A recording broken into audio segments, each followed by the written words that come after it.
So there was this movie that came out in the spring of 2021 called Nobody, and it was a surprise and modest hit, and nobody had expected this film to be so exciting and such a crowd-pleasing action film. Then nobody expected that leading man Bob Odenkirk would prove to be such a serviceable action hero.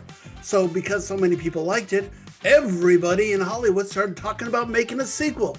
Hey everybody, I'm Sean McBride, the movie guy, and today let's chat about Nobody 2. And summer break's just a few days away. We should do something. Strictly family time. Come on, kids. It can be an adventure. I think I stumbled into something.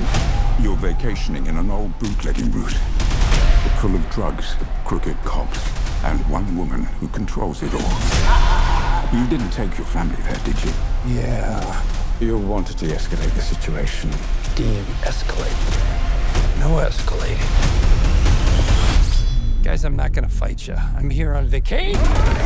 So the basic premise behind the Nobody movies is that Bob Odenkirk is playing an average Joe. He's just like a guy, a suburban dad, except that he's secretly a trained assassin.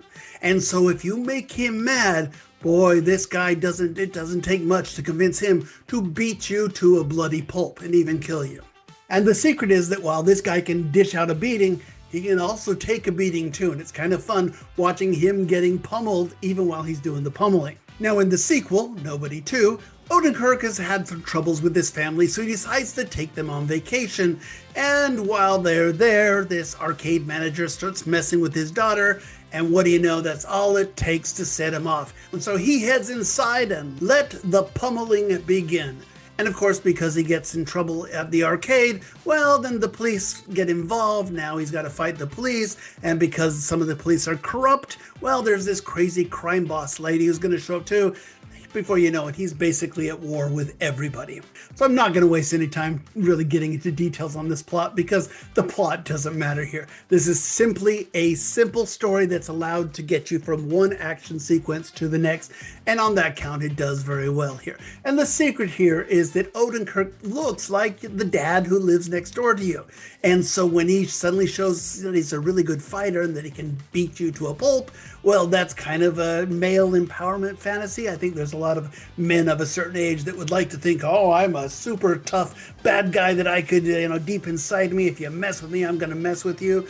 And so it leans into that, and it's very appealing. So credit to the filmmakers. This is one of those movies that is very short. It's only an hour and 29 minutes, and we're going to get in, reintroduce you to the characters, and then quickly get to the fights. The fights are brutal, they are bloody, they're very exciting. That's why you're at this movie, so of course that's why this movie is going to work so well.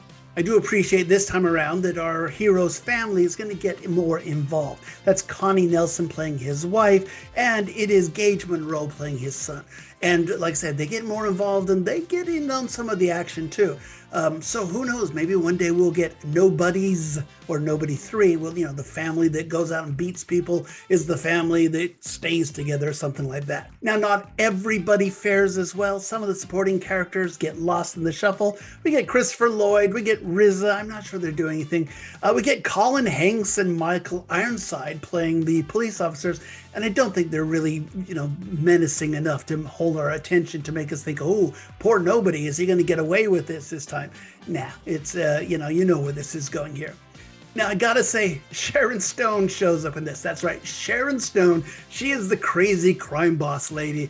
And look, I can't say that she's good, but I gotta say she's very entertaining. She is so campy, having so much fun. I mean, let the girl cook here. She's a lot of fun to watch, even while you're rolling your eyes at some of the things she does on screen here. So kudos to Miss Stone for going against hype and just leaning into her campy bad guy persona. So the bottom line for Nobody 2 is, well, did you like the first Nobody? Then I think you'll like this one. It is more of the same, and quite frankly, it may be a little better than the first movie. The fights are bloody, they're a lot of fun, they allow you to lean into those male empowerment fantasies. I do like the main cast here, I do like the fights, like I said, they're well done, well staged here, and I do appreciate that they're setting this up for a sequel, so hey, I liked it quite a bit. I, for one, am going to give Nobody 2 3 stars out of 4.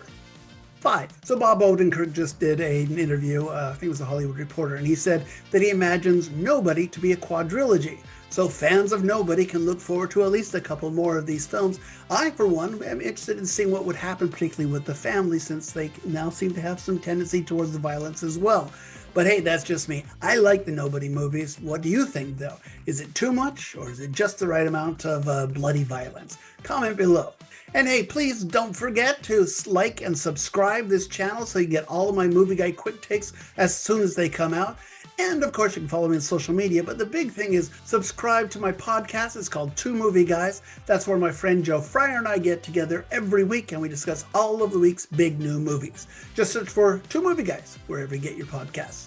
Okay, we're just getting started for the week. Next up, I'm going to talk about a comedy, a very raunchy comedy over on Netflix. It's called Fixed. We'll see you then. Bye.